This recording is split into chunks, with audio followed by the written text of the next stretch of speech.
మన ఆడబిడ్డల కోసం మన స్కూళ్ళలో చదువుతున్నటువంటి పిల్లలకు మరుగుదొడ్లు కట్టించే కాడ మరుగుదొడ్ల పైసలు కూడా ఎత్తుకపోయి తిన్నారు. మనోళ్ళ పయకాన్ల పైసలు కూడా ఎత్తుకపోయి తిన్నారు కేసీఆర్. నిన్న చూస్తూ ఉన్నారు కదా, ఇట్లొచ్చి బాపో బాపో బాపు అంటారు. ఈ బాపు చేసిన కథ ఈ కింద ఉన్నోని పిల్లనే ఉంటుంది. ఈ 2000 మంది కింద ఎవరైతే కూలీలను పెట్టి ఓ ఓ అనిపించిరో వీళ్ళ పిల్లలే ఇంట్లో ఉన్నది.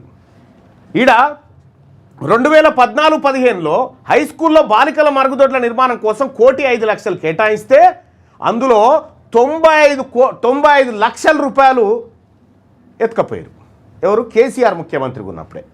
ఇక పంచాయతీల ద్వారా పాఠశాలల నిర్వహణ అంటే స్కూళ్ళను ఊడ్చాలి, స్కూళ్ళు పరిశుభ్రంగా ఉండాలి, చెత్త చెదారం అంతా ఉంటుంది. మన ఇల్లు ఒకరోజు ఊడ్చకపోతేనే రెండో రోజు గలీజ్గా ఉంటుంది. అటువంటిది పిల్లలు రోజు వస్తూ ఉంటారు, స్కూల్లో వందలాది మంది పిల్లలు ఉంటారు, చెత్త చెదారం అది ఇది అంతా పడుతూ ఉంటుంది. దాన్ని పారిశుద్ధ్యం చేయాలి. దానికోసం గ్రామ పంచాయతీలకు నిధులు ఇస్తున్నాము. గ్రామ పంచాయతీలే ఆ ఊర్లో ఉన్న స్వీపర్లే పోయి దాన్ని ఊడ్చండి అని చెప్పిండు. దానికోసం 4,80,00,000 రూపాయలు కేటాయిస్తున్నామని చెప్పారు.